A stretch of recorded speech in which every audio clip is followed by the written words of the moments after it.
Let me go, you odious beast. I won't go with you. My ladyship's shriek, high-pitched and crystalline, echoed off the rough gray stone and cold, unforgiving iron. A performance sharply tailored for a crowd. Other slaves and I were lined up on the sides, heads bowed, our silence a heavy shroud. Elia's father, Lord Valerius, stood next to the other city lords, looking worried, his stubby fingers twiddling a nervous rhythm, a thin sheen of sweat on his brow. She was dragged into view like a fragile, prized relic, her cascading golden hair loose and weeping beautifully in an enchanting silken curtain. The sun blazed across her mane in a way that made you think she'd bargained with its light. Whispers of sympathy followed her like expensive, cloying perfume. But I knew the truth behind those tears. I'd seen her cry over a broken nail with more raw, honest sincerity. "Horrid beast," she cried. "Please." Elia once called the premier's wife a withered, puff-cheeked hogfish to her face, and then shrieked with careless laughter afterward. Her father locked his lips nervously, a muscle jumping in his jaw, conscious that Elia's performance was bordering on reckless excess. The Doran general watched her in total, granite-like boredom, and I recognized the look in his eye. Not lust. Not yet. Cold, measured appraisal. He was weighing the gold she might become against the sheer, tiresome weight of her attitude. Our city fell in a single afternoon. Mantua, so proud of her high walls and her supposed strategic brilliance, folded like damp, discarded cloth. Some say the guards betrayed us, others say they were cowards.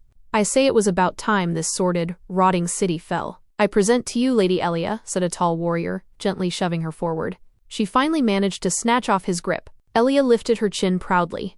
Tears traced wet paths on her flushed cheeks, a sharp contrast to her beautiful pale alabaster skin. She knew how to stand, how to tilt her neck to show off that long, snowy column of skin, how to hold her tears just long enough to glisten like fallen jewels.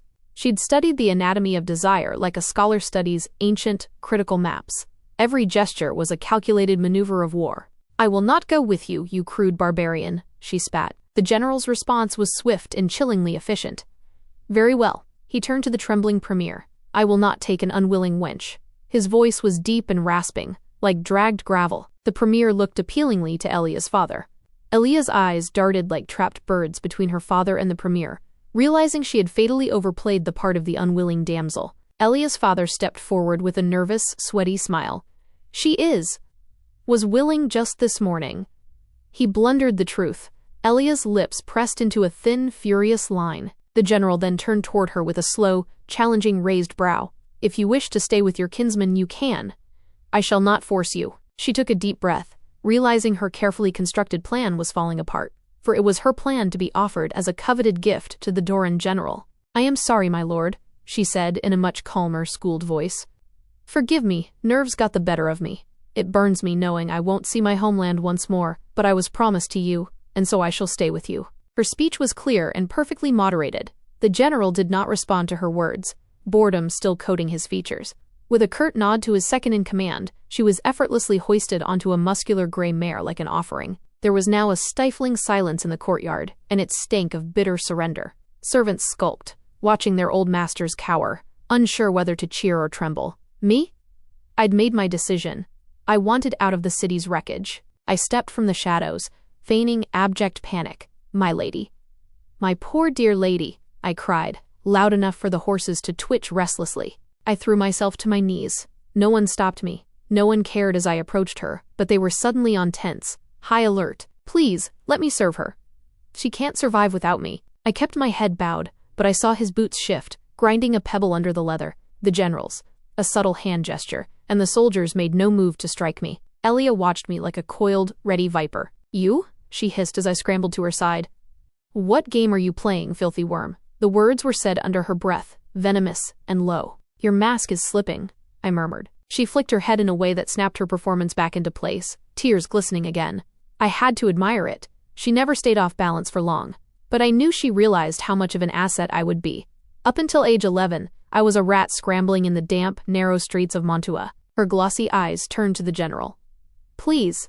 "She has served me since I was young." He nodded and signaled for his army to move out. The general took the reins of her horse and led her at the head of the pack. Elia waved, showing she didn't need me for now. I stood on the side and watched as the mounted soldiers began to move out, then the foot soldiers and then the servants. Before the camp followers joined, I took my place at the back end of the servants and slaves. It was only after the city was a small, insignificant smudge in the background that I went and walked next to Elia. The general was no longer riding next to her. He was engrossed in a conversation with one of his commanders. I always knew you were an overreaching, scavenging dog, she muttered when she noticed I was by her side. Then she kicked me, hard and deliberate, in the back of the head. I staggered, my breath catching, teeth gritted. She was stronger than she looked. I rubbed the sore spot and said nothing. She wins when I flinch. When Mantua fell, gold and relics changed hands fast. Her father and the premier were scrambling to stay alive. Elia, ever the opportunist, saw a chance for advancement and made herself part of the tribute. Her affair with Premier Evander was already crumbling, too public, too risky. She was ready to trade up. Worry not, my lady. I'll be gone once we reach Decopo, I muttered. If you're still breathing by then, she said sweetly, make yourself useful, or I'll feed you to the barracks. I'm sure they'd love a new toy. My blood went cold, a block of ice in my veins. I nodded. I don't consider myself vain, but I know I am beautiful. Elia knows it too. However, my beauty is not like hers. Hers is a patrician beauty, delicate and symmetrical, made to be admired from a distance. The beauty of a lady, untouchable and aloof. Mine is more unsettling. The kind that demands hands, not poems. The kind that gets you claimed. I've tried to dull it over the years with threadbare baggy clothes, very short hair. My clothing is so that I don't draw any attention to my body. The slopes and curves are what I consider to be a curse. No slave who wants to leave unmolested would want my body. My stark green eyes, high cheekbones, and pale skin attract the wrong kind of attention. I think you've landed a fine fish this time, my lady, I said, my voice thick and syrupy. No wife, no concubines. The man's harem is non-existent. You'll be his sole, rare flower. She snorted but didn't correct me. No rivals, you mean?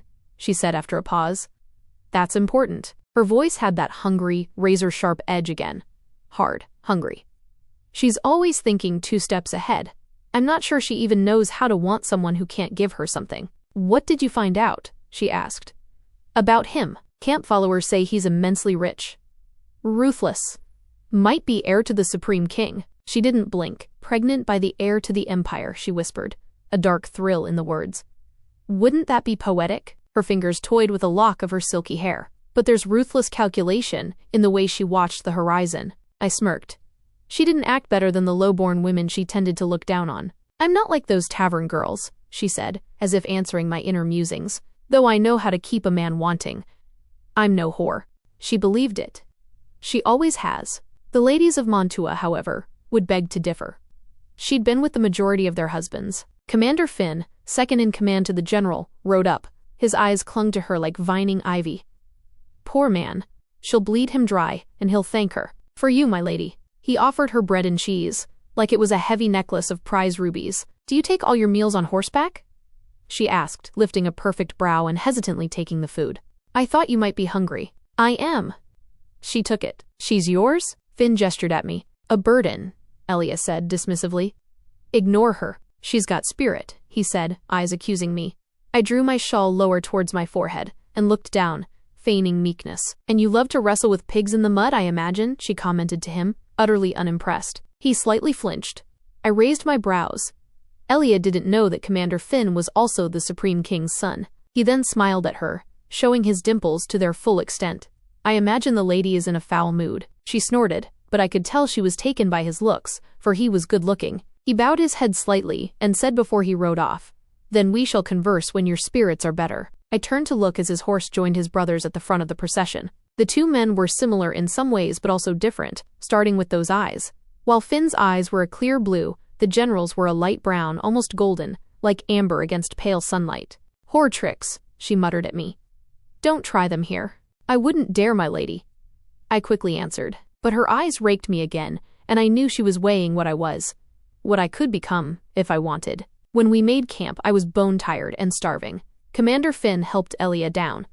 She complained the whole time. The camp bustled with military precision and practiced efficiency.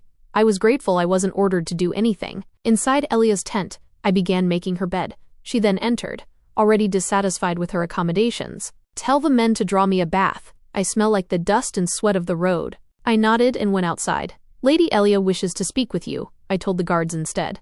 I wasn't about to be the one to deliver the ridiculous request. The older of the 2 guards entered and asked, You need something, my lady? A bath. She then gave me a nasty look. A bath? He asked dumbly. Yes, ever heard of one? Her tone was snappy, laced with patrician disbelief. The guard then straightened. "This is an army camp. We don't have bathtubs. Ask the general. He promised all my needs would be met." He paused for a while, as if processing the information, then left. She scoffed. "They expect me to stay grimy all the way to Decopo? We'll stop in Anelos first," I said. "That's the general's base. A week away. I hope we don't stay long. I can't wait to see Decopo." Decopo. A city where one could disappear, swallowed by the crowd. A fresh start. The guard returned with one with a bucket of steaming water, the other with a tray on which was a stew, bread, cheese, grapes, and wine. My stomach growled loudly. "The general apologizes, my lady. He'll do better, but for now, please use this," the older guard said, slightly bored with his task. She pursed her lips, almost launched into a tirade, then visibly swallowed her words. She plastered a smile on her face. "Thank you. Ah, I see." Complaining about her conditions now would be making a dig at the general. With her botched performance this morning too fresh in her mind, angering the general would only have her sent shamefully back to Mantua. I handed her a cloth and fragrant soap. "Would you like to eat or wash first, my lady?" I asked. She sighed, stripped, and began to bathe, lay out my oils. I placed the rose-scented one beside her. She bathed in a small, round tin basin, pouring water over her body. I finished arranging the tent, lit the oil lamp, and set out the wine and food. The general entered without knocking. Elia didn't flinch. She turned slightly, water beating down skin that glowed like polished pearl. "Leave," he said to me. "Go to the cook, he'll feed you." I obeyed, but I didn't go far. There was no line of hungry soldiers. All of them were in small groups around small fires eating and talking, some in calm murmurs, others in boisterous conversations, the low drone of their voices filling the night air. I reached the cook. "Kind sir," I began. He looked up from his self-mutterings and paused. He looked around, and then noticing that I was speaking to him, he threw his head back in loud, booming laughter. Some heads turned to us with mild curiosity, and I wanted to melt into the ground. When he was done laughing, his generous belly still giggling, he nodded. "Yes. What is it, girl? The general said you will feed me." "Ah," he exclaimed, but looked at the empty stew pot before him. He grabbed a bowl and scooped the last remnants of the stew, less than half a bowl's worth, and then gave me a piece of bread and cheese. He looked at me apologetically. "Come sooner tomorrow. I'll give you more." He shrugged, turning to one of his assistants, and began yelling at him for slacking off. I thanked him, though I doubt he heard me, and ate behind Elia's tent. The slow, tentative moans coming from inside grew into loud, shameless ones. This was not the first time I sat outside while Elia got fucked, but it was the first I'd heard her this loud. Whether it was a performance or real, I couldn't tell. After finishing my unsatisfactory, meager meal, I took a walk to the calm river nearby and stripped in the silver darkness of a full moon. The camp was quickly going to sleep, a testament to how tired these soldiers must be. The cold water jolted me to sharp alertness, pebbling everything on my body. I scrubbed until my skin burned. Then I sensed more than heard him, the general. Alone, naked, he moved like a predator, silent and fluid, sliding into the water with barely a ripple. I was behind a large rock, and I doubted he saw me. He was a statue come to life, a large, old, angry scar on his back, muscled, indifferent to gods. When he disappeared into the water, I quickly left it and shoved my cold, wet body into my clothes. Later, in the tent, Elia reclined like a queen, her hair splayed over the silk. "Satisfying night, my lady?" "The best yet." "Do you wish me to prepare you a concoction in the morning, my lady?" I asked her while pulling out my old blanket and laying it on the ground. He didn't finish in me. Her voice was bitter, not disappointed, threatened, surprised. She is always cautioning her lovers never to finish in her. "I thought that would be ideal," I said slowly. She glares. "It is. I don't want to be saddled with a brat yet." She smoothed the sheets beside her, thoughtful. "I'll choose the moment.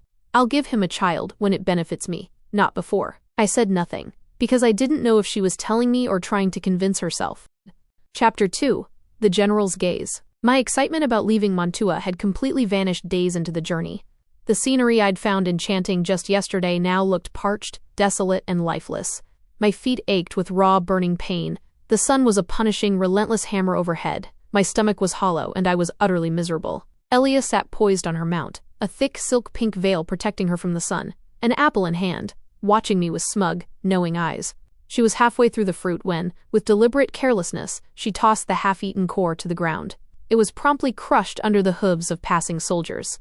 A smirk played on her lips as she watched my expression twist with frustrated hunger. All day, under the scorching brassy sun, I dreamed only of the moment we'd stop, when I might finally eat.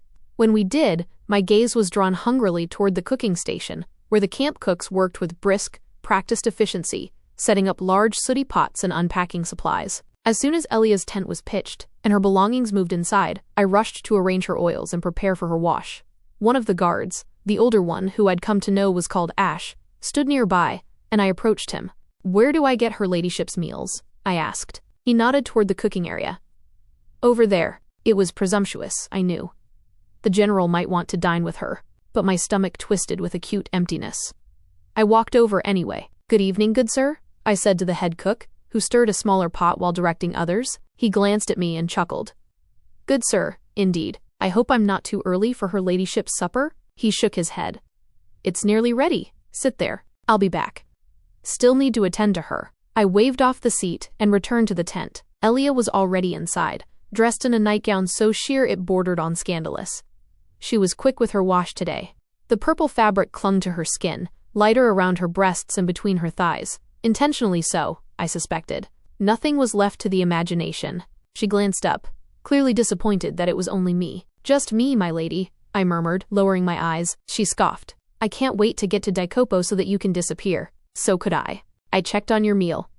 It'll be ready shortly." I picked up the bucket of cloudy wash water and tossed it outside the tent. "I can't wait to get to Anilos.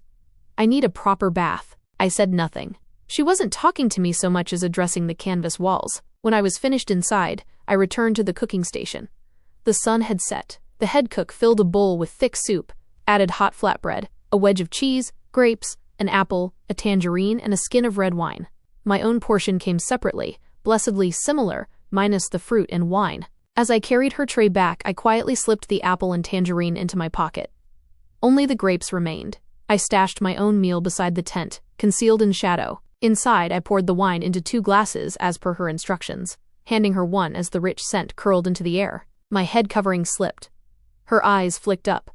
"You should leave now." I bowed and stepped out before the general arrived. Behind the tent, hidden, I sat and ate. The soup was rich, the bread still warm.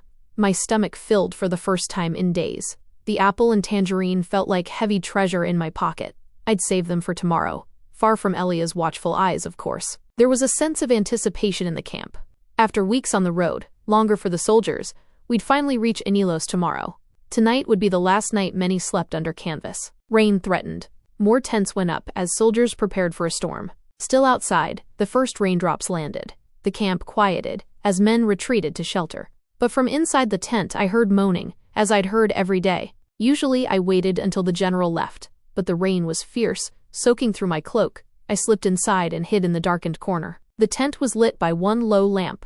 The air was thick with the savage sound of flesh meeting flesh, of Elia's cries muffled by the pounding downpour. She was on her stomach, hips raised, moaning into the pillows. General Ryke, bare-chested, powerful, was behind her. His movements were hypnotic. Then his eyes found mine. I froze. His gaze, the same light brown, almost golden amber shade I'd noted before, held me fast as he drove into her. My breath caught. Elia cried out as she came, her body quaking. He pulled out, gripped himself, and finished with a grunt, never breaking eye contact until I did. But I did it so that my eyes could inspect the rest of him. He was lean and imposing, standing easily over 6 feet. His body was not the lumbering mass of a strong man, but was built with the wiry, dense muscle of a fighter. His hair was dark and shoulder length, his shoulders broad but sleek, joining tight, smooth abs. His body was a bronze, perfectly sculpted monument, with only a light dusting of hair following the midline. My eyes drifted lower, following a trail of dark hair until it became more concentrated, in the middle of which stood a thick shaft that should be softening. Oh, there was definitely no pretense from Elia when she was moaning. My sex suddenly felt tight, and I could feel my nipples pebbling. I ripped my gaze away from him and found a smirk on his lips. I couldn't help but answer it with a scowl. He stepped away from the bed, his perfect body peppered with small, healed scars now fully bathed in light. He moved with a quiet, lethal grace, every sinew and curve speaking of combat readiness and speed. Why did I feel he was putting on a show for me? I moved deeper into the shadow of Elia's luggage. "It's raining," she said, voice husky. "Spend the night." He wiped himself clean with her used cloth, his eyes briefly flicking back to me. He dressed, calm and deliberate. "I'd only disturb your sleep," he murmured, kissing her mouth gently. She caressed his chest, fingers trailing downward. But you still want me. Her hand wrapped his now concealed, but still visible member. A rare smile softened his face. He brushed dark hair from his brow. Rest. We'll reach Inalos by afternoon. You'll have your comforts, at least for a few days. She stretched, cat-like. How long to Decopo? A week, on horseback. There will no longer be any slow wagons holding us behind. You have a house there? Yes. I was born and raised there. Is it as grand as they say? It is, he said simply, taking a glass of wine, avoiding looking at where I hid now that Elia's eyes were on him. Nothing in the south compares. He put on his boots, then kissed her again, longer this time, then left. She turned her back to the tent entrance, pulling the sheets up. I waited a few seconds, then stepped softly to the flaps and rattled them. Turn off the lamp, she mumbled sleepily. I doused the flame. In the darkness, I finally curled beneath my blanket, the sound of the rain like a lullaby. The sight of Inalos the next day made my heart lift. The city burst into view, surrounded by golden farmland and crowned with neat stone houses. Horns sounded at our approach. People lined the streets, cheering their soldiers home. Children waved. Women cried with joy. We were led to a grand house, twice the size of Elia's quarters in Mantua. Servants bowed when they saw her, all of them free of the indentured iron earring that I have hanging on my left ear. A woman who looked like the head servant stepped forward with sure determination. My lady, my name is Giannis, and I'm the head servant here. Her voice was clear and direct. Have my bath prepared, Elia commanded, as she was helped from her horse. Giannis nodded. Anything else, my lady? My room. Show it to me, she said, and we were led inside. After taking Elia's used plates to the kitchens, which were bustling with activity, every counter was being used to prepare what I could tell was going to be a feast. I stayed and ate a meal quickly, mostly consisting of Elia's leftovers, looking at the setting sun. What took you so long? Elia was sitting in her day bed. I got lost, my lady. My lie rolled off easily without a second thought. Prepare my bath, will you? I can't wait to get clean. I nodded and left the room again, heading to the kitchens. It took me time to get the attention of any servant, and it was Giannis who walked up to me. You need something? Her words were too direct, but not rude. My mistress needs a hot bath. She looked confused for a moment, and then she nodded briskly. Follow me.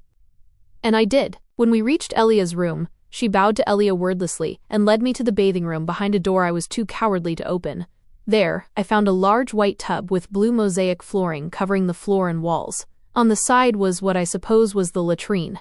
Two silver contraptions were on the side of the tub, and I saw Giannis stopper the small hole on the bottom side of the tub. She then twisted part of the silver pipe and hot water began to fill the tub. I gasped and my eyes opened wide. Never in all my years had I ever seen something like this. A genuine smile touched Giannis's lips. These are called taps. The left one brings in hot water, and the right one cold. Then she showed me how to switch them on and off. When her ladyship is done, just pull that plug at the bottom, and the water will all empty. I nodded in wonder as she left the tub to fill. When Giannis left, I went to Elia. My lady, you should see this, I said with excitement. Is my bath ready? She sighed. I nodded and helped her up, leading her to the bathroom. I quickly explained to her how it worked. For a moment she was amazed, then she sighed again and murmured, useless thing to make slaves lazy. I slightly bristled. There are no slaves in this house, my lady. She turned to me incredulously. There are. I shook my head, and she snorted in answer as I helped her take off her clothing. Elia slid into the water, releasing a sound of pure pleasure. I unpacked her clothes and began laying out the nightwear. Elia was still enjoying her bath. Pick out a gown, no wrinkles. There's a feast tonight, she shouted from the other room. The bedroom was opulent. Carved wood, velvet drapes, a 4-poster bed. All signs of the general's wealth. But apart from the bathroom door and the front door, there was no connecting door to another bedroom. The room was decorated in bright light blues and purples. I highly doubted it was the general's room, not the lady of the house's room either. Yellow or blue, my lady? I asked. The gold one. I'm being introduced as the Lady of Inalos. I should look the part. I held my tongue. I didn't know what had been promised to her. It's a shame we're leaving for Decopo in a few days, I said while helping her dress. My feet ached. My blisters had blisters. My shoes hung together by hope. Maybe I'll convince Ryke to carry a bath along, she mused, using his first name. Ryke. I silently mouthed it. I doubt he'll agree. I hear speed is crucial for this next leg. I quickly styled her hair, placing every curl I made masterfully to draw attention to either her eyes, mouth, or breasts. One thing's for sure. I'm not leaving Decopo anytime soon when we get there. If this place is so grand, I can only imagine Decopo. I quietly agreed with her, and a small silence ensued. She seemed lost in her own head. "The commander seems taken with you," I broke the silence. The general's second-in-command and brother was a striking man, blonde, blue-eyed, exactly my type. "But I don't trust him, not with the way he looks at me," Elia scoffed. "He's a pup, nothing like Ryke." I finished rinsing her hair and handed her the sponge. She began scrubbing, and for the first time since Lorne, she almost seemed content. That evening, Anilos was alive with celebration. Trumpets rang through the stone alleys, and the scent of roasting meats mingled with spiced wine. Soldiers marched through the city gates in formation, but soon scattered to join the revelry. Lanterns hung from every balcony, flickering gold in the dusk. Laughter drifted through open windows.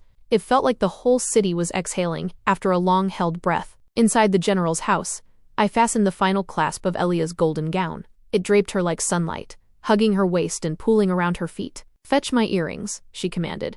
"The ones with the amber stones." I retrieved the delicate pieces from her jewelry case and clipped them to her ears.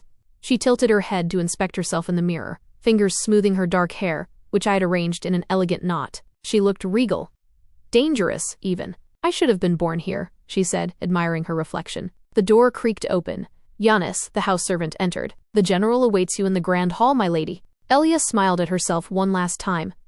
"Of course he does." She swept from the room, and I trailed behind, keeping a discreet distance. The grand hall was already teeming with guests, nobles in jewel-toned silks, soldiers in polished armor, women in veils of lace and gold. The general stood near the head of the room, dressed in ceremonial garb. His presence dominated, even among the finery. When he saw Elia, his lips twitched, almost a smile. Their eyes locked. He lifted a goblet to her. The room quieted as a steward stepped forward and announced loudly, "Lady Elia of Lorne, now under the protection of General Ryke of Decopo." There was a murmur among the guests, eyes flicking from her to the general. She glided across the room with all the grace of a seasoned courtier, took his arm, and allowed herself to be led to the long table where the highest-ranking guests were seated. I slipped along the edges of the room, joining the other attendants. No one noticed me, which was exactly how I preferred it. From my vantage, I watched as the feast began. Trays were brought in, roasted game birds, citrus-glazed lamb, fragrant rice with raisins and almonds. Wine flowed freely. Musicians in one corner plucked at lutes and viols. The air hummed with conversation and ambition. Elia laughed at something Ryke said. He leaned in closer. She placed a hand lightly on his forearm. Every gesture was calculated. She was playing her part perfectly. I felt a strange twinge in my stomach. Not jealousy, not exactly. Just a sharp awareness that the world she was stepping into was not mine. I was invisible in her mirror, a shadow trailing her light. As the night stretched on, the commander, the blonde one, approached where I stood with the other attendants. He offered me a cup of wine. I hesitated, but took it with a bowed head. "You serve her well," he said. His tone was polite, but there was something behind his smile I didn't like. "I try, my lord," I murmured. "You'll find life in Decopo different. Some shadows linger longer here." He walked away without another word. I stood stiffly for a while, cup in hand. Eventually, I slipped out of the hall. The corridors were quiet, dimly lit by wall sconces. The hum of the party faded behind me. I found the servants' quarters, my modest cot tucked into a room shared with 3 others. But I couldn't sleep. Not yet. Out the narrow window, I could see the city beyond, and Nilos sparkled like a gem under the night sky. I thought of the journey ahead. Decopo. A city of power. Of secrets. Elia was chasing something there. I just hoped it didn't swallow us both. Chapter 3. The Price of Treason. Morning in Anilos came crisp and blue, the kind of morning that feels like a beginning, a sharp, clean slate wiping away the excess of the night before. The air was cool enough to make the lungs ache, and the pale sunlight filtering through the high windows was pale and sharp, slicing through the remnants of shadow. Somewhere in the city below, bells rang softly, early mass perhaps, or a merchant's call to open stalls. The streets were quieter than yesterday, the revelry of the feast now just a faint, sweet memory clinging to the cobblestones. I rose before dawn. As always, my limbs ached from the hard cot, and my eyes burned from too little sleep. Still, I washed quickly and pulled on my worn dress, then made my way to Elia's chambers, the hem of my skirts whispering against the cool, hard mosaic-tiled floor. Her room still carried the heavy, mingled scent of rose oil and wine, a lingering ghost of last night's indulgence. Clothes were scattered like forgotten thoughts across the floor. Last night's golden gown draped over a chair, a single shoe kicked beneath the enormous 4-poster bed. She was still asleep, curled in the center of the bed like a queen in her bower. Her golden hair was unpinned and wild against the fine white linen, a few strands clinging to her parted lips. The silk sheets were twisted around her bare legs. She looked younger like this. Softer. Vulnerable, yet deceptively so. Gently after filling the tub, I moved about the room, opening the shutters to let in the morning light. The breeze was cold, and it sent a shiver through her. She stirred. Shut them, she murmured, voice husky with sleep. It's past dawn, my lady. We ride for Dicopo today, she groaned, a low, petulant sound, and turned her face into the pillow. We only just arrived. General Ryke left orders. The convoy departs at second bell. That got her attention. She threw the sheets back with a sudden snap and sat up, rubbing her eyes. Fine. Draw me a bath. Hot, and with the sandalwood oil. Already prepared, I said. Steam still curled above the surface, carrying the fragrant mist of the oils. She swung her legs over the side of the bed, uncaring of her nakedness, and patted across the rug with the lazy grace of a cat. I helped her in, the water lapping at her skin. She sighed, a sound of deep, sybaritic contentment, then leaned back, closing her eyes. Do pack the blue riding dress, the one with the silver thread. I've already packed it, along with your cloak and gloves. Good. I won't endure another dusty ride without gloves. My hands deserve better. She soaked a while longer, letting me scrub her back and rinse her hair. When she was clean and dressed, I braided her hair into a sleek coil, fastening it with a silver pin. Her face was serene in the mirror, a perfected mask, unreadable. Outside, horses were being saddled. Armor glinted in the light. The clatter of preparations rose through the courtyard. Boots on stone, the rhythmic creaking of leather, shouted orders that were sharp and quick. I followed Elia down the stairs, carrying her cloak and saddlebag. General Ryke waited near the gates, standing by his horse. He was flanked by his commanders, their expressions sharp with purpose. He offered Elia a hand. You're ready? As I'll ever be, she said, allowing him to lift her onto the dappled mare they'd assigned her. I climbed into the supply cart near the rear, nestled between crates of provisions and waterskins. As we rolled out of Anilos, I caught one last glimpse of the city's golden spires, fading behind the trees. The road to Dicopo stretched ahead, narrow, wild, full of promise. And something else too. Something I couldn't quite name. It felt like a tightly coiled spring, waiting to release. But I felt it in the wind. After some days on the road, one night, I slipped into Ryke's tent like a ghost, my steps careful, the flap falling shut behind me without a sound. My heart was pounding with the decision I made in a split second. He was at the map table, lit by a single low-burning lamp, casting jagged, oily shadows across the maps. A half-buttoned shirt hung open over his chest, bronze skin stretched tight over the defined pectoral muscle. His sword belt lay within reach, coiled like a sleepy snake. Always within reach. His hand moved toward the hilt, but then he saw me. Maris. His voice was a warning, low and gravelly. I didn't know he knew my name. You better have a reason. I do, I said, stepping closer, shadows dancing over my face. One you'll want to hear. He gave a tired, amused sigh. If this is another ploy for better rations, I swear. I straightened, slightly offended. I don't only think of food. Finn plans to kill you. Corrected the missing space. That stopped him. I watched his face shift. Disbelief first, then slow, simmering calculation. The amusement fled, leaving behind a cold, hard focus. Say that again. I overheard him. Just now. He wants your command. He's already spoken to a few officers, promising gold, land, promotions. The usual bait. Ryke stared at me, something unreadable behind those dark, penetrating eyes. You're sure? Would I risk sneaking into your tent? Your tent? If I wasn't? He walked around the table, stopping only a hand's breadth away from me. The heat radiating off his body was palpable. I had to tilt my head to look at him. And what, exactly, do you want in return for this bold intelligence? 50 gold pieces. He let out a laugh, short, bitter. 50? He took a step closer, voice dropping. That's a heavy price for hearsay. You are accusing men I've fought and bled beside for over a decade of betrayal. Then don't pay, I said calmly, unblinking. My heart hammered, but my voice remained steady. And I'll be sure to mourn you on the road to Dicopo. His jaw clenched. You have no proof. I have ears, I said. And a damn good sense of self-preservation. The men trust Finn more than you know. All they need is one good excuse and you'll be dust on their boots. He studied me for a long, tense moment. Then he turned, unlocked a small chest behind the bed, and took out a leather pouch. The weight of it thunked heavily into my hand, heavy with promise as he threw it. 50. Count it if you like. I grinned. I trust you. That's a mistake. Probably, I said, tucking the pouch into the folds of my skirt. but I've made worse ones with prettier men. He stepped close again, the scent of cedar and smoke clinging to his skin. If you're lying to me, I'm not. I met his gaze, letting the tension stretch between us like drawn wire. But if I was, I'd have asked for 100. Now that I think about it, I should have asked for more.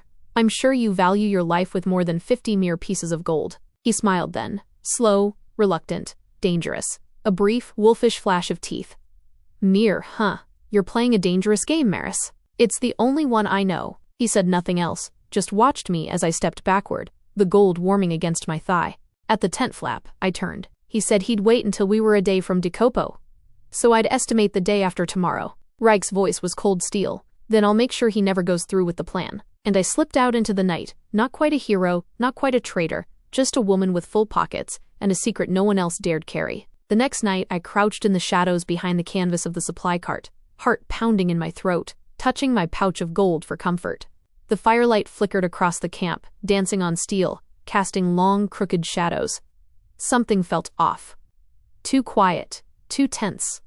Like the woods before a storm breaks. The silence was wrong. The usual late-night coughs and snores were missing. Then came the first scream. A raw, sharp sound, quickly choked off. I peered out just in time to see the blade pierce Sergeant Melkor's throat. One of our own, Jarn, was the one who'd done it. Melkor collapsed without a sound, his eyes wide and glassy, staring sightlessly at the cold moon. And then the camp erupted. Swords hissed from scabbards, the sound like angry wasps. Ryke stumbled into the fray, bare-chested, barefoot, half-drunk, or poisoned. I saw it in his eyes. The confusion, the heaviness, the sluggish reaction of a man fighting through quicksand. But he still gripped his sword like he meant to take half the traitors with him. Bastards, he growled, voice thick, teeth bared. You couldn't wait one more day? Finn appeared, helmet tucked under his arm, looking like the heir to a kingdom he hadn't earned. Around him, more men turned, familiar faces twisted by something crueler than ambition. A dozen of them, all armed, all moving with practiced certainty. The sudden, organized violence was terrifying. The men they slaughtered all looked dizzy, unstable. Why wait? Finn said lightly. You were already halfway dead. I just helped you along. I should have slit your throat when you tried to drown the cat as a boy. Ryke spat. Finn only smirked. And miss all this poetry? Then I saw her. Elia. She didn't wear armor. She didn't need to. Her gown was deep blue velvet, cinched at the waist, a pendant glinting at her throat. She moved slowly through the camp, untouched by the bloodshed, watching it all with those fox-sharp eyes. Her calm presence was the most unnatural thing in the chaos. Ryke saw her too, and his sword faltered just a breath. You chose him then? He asked, voice dry, already knowing the answer. Elia tilted her head, a gesture of cold, polished pity. You mistakenly thought I was yours, Ryke. But I was only ever mine. One of Ryke's remaining men, loyal Baron, tried to charge. A blade caught him from behind, one of his own bunkmates, laughing as he brought him down. The laughter was a chilling counterpoint to the dying man's gasp. I swallowed hard. I'd eaten with these men, served them, listened to them hum lullabies in their sleep. Cowards, Ryke muttered. He gritted his teeth and struck forward, fast despite the poison. He took down 2, maybe 3. Blood sprayed the dirt, but there were too many, and he was too slow. Finn rushed him, their blades clashing hard, the metallic shriek cutting through the air. Ryke parried, struck back, but his foot slid in the slick, dark mud, and the younger man drove his hilt into Ryke's head. He buckled. Disoriented. He looked at her, not betrayed, not hurt, just tired. A profound, final exhaustion. Then Finn drove his sword in his gut. Ryke stumbled, teetered, then fell. Off the ridge, his body hit branches on the way down, crashing through them like kindling, and then the turbulent, icy river below swallowed him whole. The silence was louder than the fight had been. It pressed in on the ears, heavy and absolute. He's dead, Finn said, not to confirm it but to claim it, a self-satisfied look on his face. All around the camp, only his men survived. I stayed hidden, clutching my skirts, trying not to retch. The bile rose hot in my throat, tasting of fear and bad stew. Elia turned then. Her eyes swept the camp. For a heartbeat, they landed on the shadows where I knelt. I held my breath. She didn't call out. She couldn't see me, then turned away. She had already dismissed the shadows, and I began to wonder whether I'd just become the last witness to something far worse than a murder. Chapter 4. The Debt Collector. The camp was still thick with the acrid scent of smoke and betrayal when I slipped among the bodies, crawling to Ryke's tent. A reckless spirit that is always in me was pushing me towards it. I knew where he put his gold. None of the traders' attention was on his tent. All of them gathered, laughing and joking about what happened, how easy it had been. I reached the tent at right where I thought it would be. I saw the small chest. I grabbed it quickly and spot Ryke's sheathed knife. Still on the table. Away from him for the first time. The weapon was well crafted and could fetch a good price. I know I was being greedy, but when you grew up, not knowing where your next meal would come from, staying days surviving on water, having a filled stomach became your #1 priority. Even after years working as a slave in Elia's home, I still feared hunger. I tear through the canvas in the back, creeping past the corpses of men I once served food to, men who used to tease me or toss me a coin for extra bread. Their blood soaked the ground now, dark in the moonlight. An owl hooted in the distance, but no one heard it over the laughter of the traders now drinking by the fire. Elia was sitting comfortably by Finn's side. My heart thudded with every step I took toward the tree line, every crack of a twig underfoot threatening to give me away. But they were too drunk. Too sure of their victory. Let them be. Let them choke on it. I ran once I reached the trees, thorns biting at my ankles. The night air was freezing, my breath clouding before me. I didn't know where I was going, just away. Far, far away. The furthest I could be from this treachery and blood. By dawn my legs were numb, my shoes soaked through. The forest broke suddenly to a riverbank, the gray sky casting a dull light on the churning water. Mist clung to the ground like the breath of a sleeping beast. The small chest and sword were heavy in my hands, but I didn't dare let my lifeline go. That's when I saw him. Ryke. He was sprawled on the rocks, one arm bent under him, the other stretched toward the water. His shirt was half torn, soaked in blood and river silt, his skin pale with cold. He looked dead. For a moment, I thought he was dead. A broken, perfectly carved statue, abandoned by the gods. But then, his fingers twitched slightly, so small that I thought I imagined it. I rushed to him, falling to my knees, slipping on the stones. "Ryke?" I whispered, unsure if I wanted him to hear me. His lips were blue, his brow clammy with sweat, but his chest rose and fell shallowly. I brushed wet strands of dark hair from his face. "Don't die now," I muttered. "Not after all that." I looked around, desperate for shelter or warmth, but there was nothing. Just the forest, the river, and this cursed man who wouldn't stop bleeding. "I should leave you," I said aloud, voice shaking. "I should let you die. Your own people have turned on you. Why shouldn't I?" But I was already shrugging out of my cloak, pressing it over his chest, rubbing his arms to bring warmth back. My fingers stung with cold. "You owe me more gold, you bastard." 50 wasn't enough, I said bitterly. "And I don't collect debts from corpses." I was fully aware of the heavy chest by my side. He groaned, barely a sound. I leaned closer. What was that? Going to die with a smart remark? His eyes fluttered open for a second. "Just a second. Maris," he rasped. Then he passed out again. I cursed under my breath. "Fine," I said, shifting to support his head. "I'll save you. But you better make good on that gold. And then some." The wind howled above the trees. Somewhere behind us, back toward the camp, men were celebrating a man they thought dead. Let them drink to ghosts. Because Ryke wasn't finished, and neither was I. I dragged him, inch by painful inch, away from the river's edge. My muscles were burning, my eyes not straying from the small chest of gold I hid in the tree. He was dead weight, all muscle and blood-soaked wool trousers, and the exertion felt like it would split my lungs.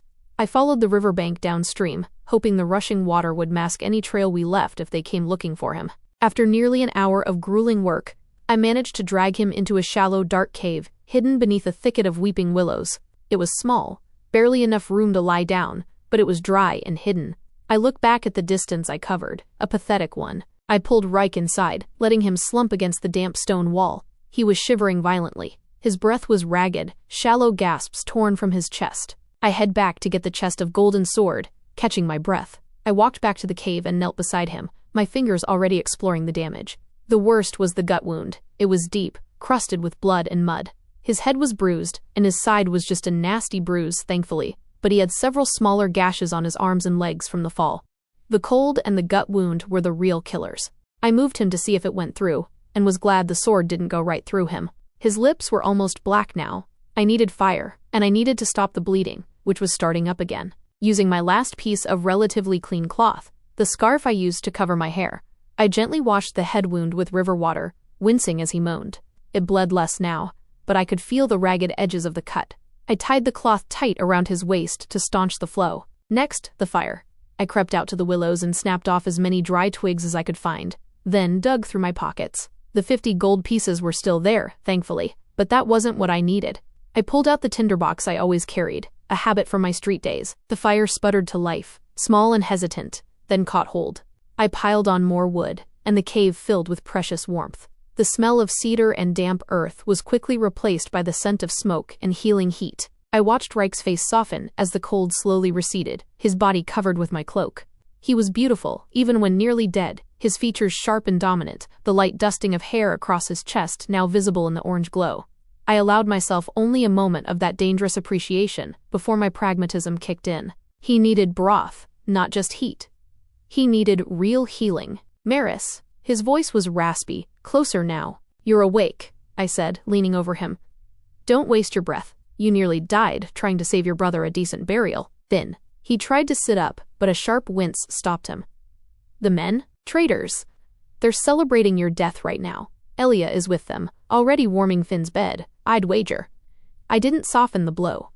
He needed to know the truth. He closed his eyes, a flicker of pain crossing his face that had nothing to do with his injuries, as his eyes landed on the small chest. A sardonic smile crossed his tired features. The gold is safe? The 50 pieces are tucked away. I'm an excellent thief, General. You'll have to try harder to lose my payment. I'll try and get us to Decopo. Your father, the king, he needs to know. The Supreme King? He stared at me and then gave out a pained chuckle. I'm no son of his. Just a bastard he found when he married my mother. He has been waiting for Finn to grow some balls and take charge. His attack on me will be praised by the Supreme King. He pauses and caught his breath, head resting back and looking at the roof of the cave. I should have seen this coming earlier. I spent my life fighting his wars and securing the empire for him. Now that it's done, I'm no longer necessary. He finishes. I can see the pain in his eyes. The betrayal from his family and men cuts deeper than the gut wound he has. So what do we do? I say, slumping down. It seems I bet on the wrong horse this time. Decopo was less than 2 days away, across a stretch of desolate plains. Go to Decopo. They won't be looking for you. You can build a life there with the gold you have. He urges me. And you? I ask him. He shakes his head slowly. I was a beast created for war. Now that my job is done, there is nothing more to do. Just leave me here. He says, his voice weak now. I move quickly towards him and turn his face towards me sharply. Are you giving up because you can't have your fancy title in life anymore? Pathetic. I tell him while pushing him back. I straighten and look around. The cave is small and not comfortable for leaving. Worse yet, healing. I run a hand over my face and touch cold metal on my earlobe. With frustration, I grab hold of the looped earring which was sealed to my ear long ago, identifying me as a slave, and pull it. The pain that follows is dizzying, and blood comes out. Ryke looks shocked, momentarily forgetting his sadness. After wrapping my ear, I look at him. I'm going to look for food and clothes to keep us both warm. I think there is a village somewhere near here. Don't dare die on me before I get back. I'm leaving you with the rest of my gold. I tell him harshly, and give him one final look before I walk out. I walk for close to an hour on a well-traveled merchant's road. The map I saw in Ryke's tent last night had indicated a village around this area. I become relieved when I see signs of a settlement in terms of a pumpkin farm. My step is energized until I reach a village center. I don't get suspicious looks from the locals. The village seems to be a pretty popular stop for travelers by the number of wagons I see. My head is covered with my shawl, and thank goodness my dress is a faded black, not showing much dirt or blood. I walk into a mercantile first, and a rose-cheeked man greets me. Hello, he says cheerfully, as he takes in my appearance. My short hair and worn clothing do not make him raise a brow. I smile and nod at him. I need a few things, I begin, thinking of how Ryke needs to get rid of his army clothes. He is already a big man with a formidable stature, and wearing army clothes will have tongues wagging, and the last thing I need is to be pursued by Finn and his dogs. I need clothes, for myself and my... I pause. Brother, we were robbed, and he was terribly wounded. A concerned look comes over the shopkeeper's face. Ah, this road tends to be dangerous at times. Were you traveling alone or in a troop? He asks, directing me to a section with clothes. Alone, just the two of us. I tell him. Ah, that's unfortunate. Don't do that. Don't do that. You should join a troop. Where are you heading? There is a group in town, heading all the way to Andalin. Can you fathom that? Maybe they can leave you along the way. Ah, let's see. Let's see. What size is your brother? He says. His words capture my interest. Andalin is far west, but a good place to start a new life. The city is inhabited more by traders, and they aren't warmongers, unlike the Dorans. After leaving his shop, wearing a new set of clothes consisting of trousers and a shirt, and warm new cloak, a bundle of clothes and blankets in hand, I follow the shopkeeper's directions to find a local medic. After describing Ryke's wounds in detail, he puts some herbs together for me, and next, I buy a small wagon which looks sturdy, and a horse. When I step into the diner, I'm greeted by a warm, comforting set of meat and potatoes. While I wait for the meal, I notice 3 men and 2 women on a table next to mine, going over a map. Hello. I greet them, and their eyes all turn to me. I plaster on my best smile. I was informed that you might be traders from Andalin. I ask. The one with the honey-colored golden eyes looks at me, his eyes familiar, and he nods. Yes, I'm Maris, and my brother Ryke and I were robbed last night. We are from the northern border in Cantilos. We were traveling to Andalin to start a new life. I was wondering if we could join you for the rest of the way. We won't be a burden, I swear. I say, my lies flowing smoothly. Where is your brother? The man asks. He is not well, wounded. I'm just going to take him some medicine. I raise my brown paper bag. He will be well and able to travel once I pour these down his throat. I say, trying for lightheartedness. The man looks at his other companions who shrug. Then he says, we leave tomorrow at first light.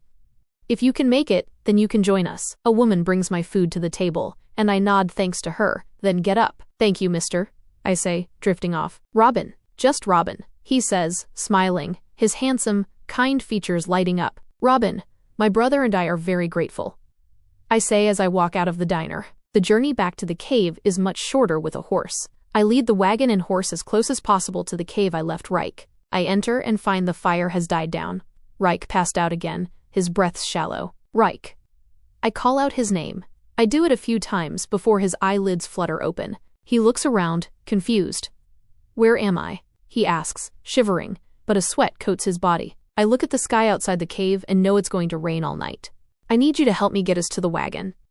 I tell him. He looks at me for a few seconds too long, then nods. I move the small chest of gold and sword first to the wagon, and then grab his thickly corded arm, putting it over my shoulder. After a few failed attempts, we manage to get up and head to the wagon. I make sure he lies comfortably in the wagon on a bed of blankets I bought. The first thing I do is remove all his fine woven trousers, and then throw all of them in the river, then change him into some loose linen pants I bought him.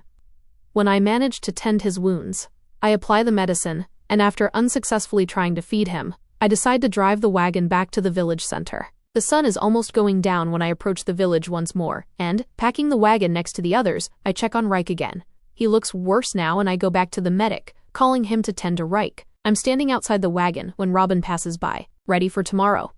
He says, looking at the wagon, I'm glad the flap is closed and he can't see the medic tending to Ryke.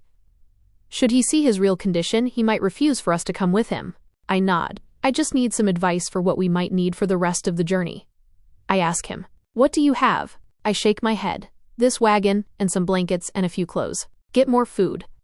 Enough for you and your brother. Your horse and carriage look sturdy enough. Is your brother inside?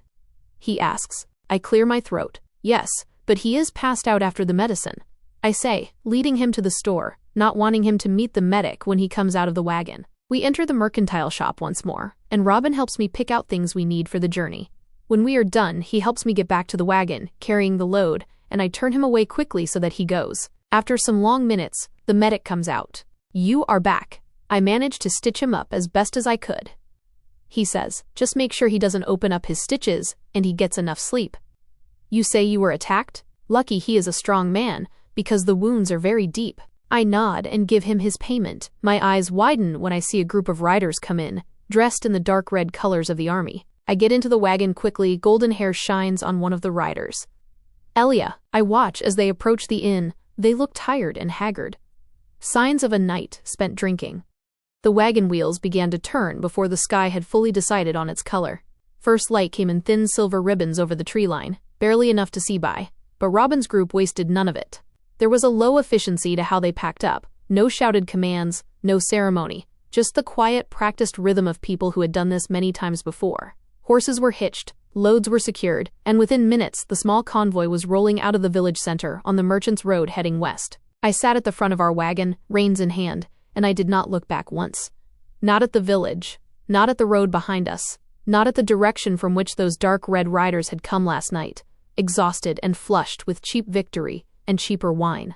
Elia's golden hair haunted the back of my mind, but I buried it under the rhythm of hooves and the cold, clean bite of morning air filling my lungs. Gone. We were gone. That was the only thing that mattered. The road west cut through farmland at first, pumpkin fields still heavy with the last of the harvest season, low stone walls dividing plots that had been worked by the same families for generations. Smoke rose from chimneys. A dog barked somewhere in the gray distance and was answered by another, further away. The world felt impossibly ordinary, indifferent to everything that had happened in the dark. I exhaled slowly, letting my shoulders drop for the first time in days. Behind me, through the canvas flap, I could hear Ryke's breathing, still labored, still too shallow for comfort, but steadier than it had been last night when the medic had looked at him with that particular expression healers use when they want to be encouraging but cannot quite manage it. The stitches were holding. The fever had not broken entirely, but it had softened somewhat in the night, retreating to a sullen simmer rather than the raging, full-throated burn that had kept me pressing cold cloths to his forehead in the dark. He was alive. I reminded myself of this every half hour or so, the way one checks a fire to make sure it has not gone out. He was alive, and I had a wagon, a horse, a chest of gold hidden beneath a false bottom of blankets, and a group of traders who believed I was a simple merchant's daughter from the northern border fleeing south with her wounded brother. Worse hands had been dealt. Robin rode at the head of the convoy on a well-made roan gelding. He was easy in the saddle, the way people who grew up on horseback are, not showy about it, just naturally at home.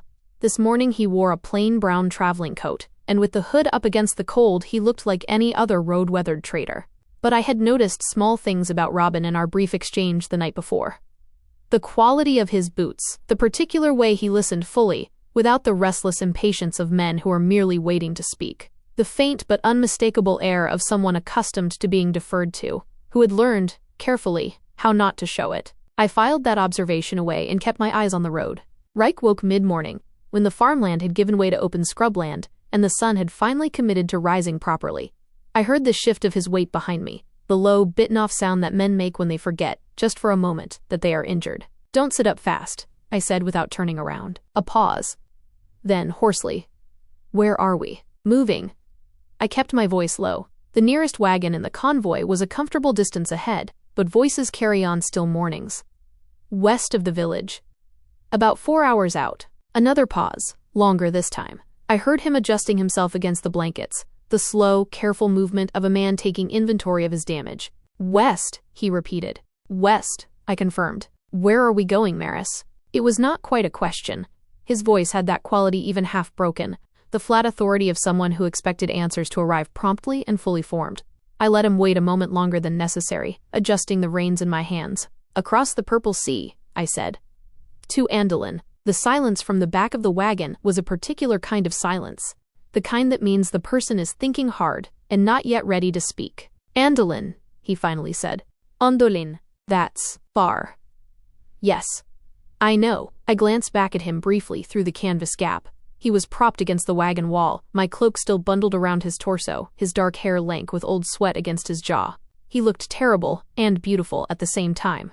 He also looked like a man whose mind was already working, despite his body's every objection. "We're traveling with a group of merchants headed there. I've arranged passage. No one knows who you are. To them, you are my brother, Ryke of Cantilos, robbed on the road, healing from wounds.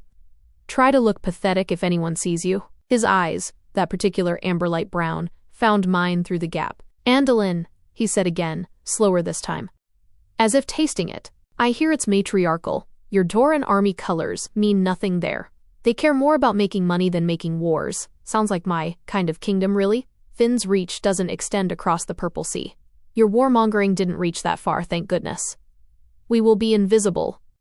I turned back to the road. "Sleep. You're bleeding internally, for all I know." "I'm not. Take the medicine in the brown bottle and sleep, Ryke." He made a sound that was half a protest and half a groan, and after a moment, I heard him settle back against the blankets, the swooshing sound of liquid. His breathing evened out again within minutes. The body, when it is truly damaged, is not interested in pride. I turned my face back to the road ahead and let the rhythm of the wheels carry us further from everything. The days settled into a pattern. Robin ran a disciplined convoy, up at first light, moving by second bell, stopping only briefly at midday to water the horses and eat cold provisions from packs, then pressing on until the light began to fail. He chose camping spots with the eye of someone who had made this road before, sheltered from the wind, close to water, visible enough to see approaching trouble from a distance. He was not careless, but he was also not fearful. There is a difference. And it mattered. I noticed too there was a group of tough-looking guys who were in charge of security. The group, apart from the 4 security guys, was made up of 5 traders and their partners or companions in total, plus various drivers and assistants. Beside Robin, there were 2 women, Petra, broad-shouldered and brisk, who traded in rare dyes and kept her ledgers obsessively in a small leather book she tucked into her vest, and Sable, younger, quiet in the way of someone watchful rather than shy, who dealt in small carved objects and remedies packed in tiny stoppered vials. The other 2 men were brothers from somewhere in the middle provinces, Cass and Odell, who traded in spiced grain and dried fruits, and argued constantly about everything, from the best road to which of them had last greased the axle. They were not unfriendly. They were simply people who had learned that the road revealed character faster than any drawing room, and they were waiting to see what I was made of before they decided how to treat me. I was fine with that. I knew how to be patient. I watered the horse each evening without being asked. I contributed the food I had purchased to the communal meal without fanfare. When Odell's wheel cracked on the 3rd day and needed binding, I held the lamp without being told while Cass worked on it. I did not complain about the cold, or the lumpy ground, or the way the road turned to mud after the rain on the 4th night and stuck to everything. I made myself useful and unobtrusive, and I watched. Petra thawed first. She was practical above all things, and practical people respect practical people. "Your brother," she said on the 5th evening, nodding toward my wagon as she poured herself a cup of the bitter traveling tea they all drank. "He is better?" "Slowly," I said. "Gut wound that deep should have killed him." "I know." She looked at me with a directness that I found refreshing after years of Elia's oblique cruelties. "You did well. You are a good sister to him." I said nothing, but I felt something loosen slightly in my chest. Sable was the one who began stopping by the wagon to peer inside, asking softly if Ryke needed anything: water, broth from the evening pot, more of the dried herb the medic had sent me with. She was kind in the way of someone who has been hurt, and decided, consciously, to still be kind. I liked her for it, while also keeping a careful eye on the way her gaze lingered on the dim shape of him in the wagon. He was, even half dead and unwashed, an arresting man. There was no use pretending otherwise. Robin approached me on the 6th evening, when the others had gathered around the fire, and I was tending the horse at the edge of the circle of light. He stood beside me without preamble, hands in his pockets, looking at the sky in the way that people do when they are about to say something they have been thinking about for a while. "Where did you say you were from?" he asked. "Cantilos, the northern border. And your family?" "In Cantilos? They are gone," I said simply. It was close enough to the truth to feel comfortable in my mouth. He nodded slowly. His golden honey eyes, familiar in a way I could not yet place, like a half-remembered melody, turned toward the wagon. "And your brother? What did he do before?" "In Cantilos?" There it was. I kept my hands steady on the horse's flank. "He worked with his hands," I said. "As most men there do, also help me with the store at times." Robin looked at me then, calmly and without accusation, but the look said plainly that he was not an idiot. "He is very muscular for a man who worked with his hands, good eating and exercise, and he is vain about his physique." "Don't tell him I said that," I said pleasantly. His mouth twitched. It was not quite a smile, but it acknowledged the move. He was quiet a moment longer, and when he spoke again, his voice was thoughtful, rather than challenging. "You are both welcome to travel with us to Andalin. I want you to know that." He let a small beat pass. "I would simply appreciate knowing, when we arrive, whether I need to be concerned." I looked at him steadily. "We are not a threat to you or your group. That I can promise you truly." I squeezed my hand in my skirt, knowing it was only half true. "We are not a threat, so long as no one knows he is the feared warlord in these lands." He studied me a moment longer with those old, careful eyes. "Good enough for now," he said, and went back to the fire. It was only later, lying in the wagon in the dark listening to Ryke breathe, that I began turning Robin over in my mind more carefully. The quality of that assessment he had given me. The particular stillness of a man accustomed to weighing things of consequence. The way the others deferred to him in small, habitual ways, that they seemed barely aware of themselves. I had spent enough years reading rooms to know what quiet authority looked like when it had learned to dress plainly. I thought about what the shopkeeper had said, traders from Andalin, and about Andalin itself, matriarchal in its succession. The throne passed through the female line, which meant a king's son, however well regarded, however capable, would stand one step removed from the crown his entire life. I filed it away and said nothing. By the 2nd week, Ryke was sitting up. By the 10th day, he was eating properly, color returning to his face in slow, stubborn increments like a tide coming back in. The fever broke on the 9th night in a drenching sweat that soaked through 2 changes of the linen I had bought him, and I wrung out cloth after cloth and pressed them to his face without complaint until dawn came and his skin cooled and he fell into the first real sleep he had managed since the river. I sat back against the wagon wall and closed my eyes and breathed. He was going to live. The knowledge settled into me strangely, heavier than I expected. I was not sure when his survival had stopped being a financial investment and become something I simply needed. I did not examine it closely. By the 12th day, he was well enough to move to the back of the wagon and sit with the flap open, watching the landscape roll past. The scrubland had given way to broad open plains, the sky enormous overhead, pale blue streaked with high cloud. The purple sea was still 2 weeks away, but the air carried the first faint hint of salt when the wind came from the west. The female travelers noticed him immediately and with great interest. This was inevitable. Sable found reasons to pass the wagon more frequently. Even Petra, who I had taken for entirely immune to such distractions, glanced over with something that might, in generous light, be described as appreciation. 2 of the driver's assistants, young women of perhaps 18, developed a sudden and intense interest in trading information about road conditions with the occupant of my wagon. Ryke bore all of this with a kind of bemused, distant courtesy that managed to be neither encouraging nor dismissive. He was not flirtatious. He was simply, inescapably present, that quality he had of occupying space with a density that other men did not. I found this annoying in a way I could not cleanly explain and chose not to. The day he finally met Robin properly was the 12th afternoon, when Robin rode back along the convoy and pulled his horse alongside our wagon. His eyes landed on Ryke and stayed there for a moment longer than social courtesy required. Something moved behind those golden eyes, not fear exactly, but a recalibration. The look of a man who had been told a thing and is now confronting the physical reality of that thing and finding them incompatible. A simple merchant from the northern border who had been robbed on the road did not look like this. A man who had spent his life in commission to war looked exactly like this. Even hollowed out by blood loss and 2 weeks of wagon jolting, the framework of him declared itself without apology. The broad, disciplined line of his shoulders, the economy of his stillness, the way his eyes had, in the seconds before Robin announced himself, swept the visible road in a habit so ingrained he probably did not know he did it. Robin greeted him pleasantly. Ryke answered pleasantly. And the 2 men looked at each other with the polite, measured wariness of 2 people who have independently reached the conclusion that the other is not precisely what they claim to be. I watched this exchange with my hands loose in my lap and my expression entirely neutral. Their stubborn, good-looking faces held a similarity in looks, golden amber eyes curved from the same rock. That evening Robin sat beside me at the fire for longer than usual, and we talked about nothing in particular, and neither of us mentioned it. The night it happened was the 14th night out of the village. The camp was quiet. The fire had burned down to low, pulsing orange coals.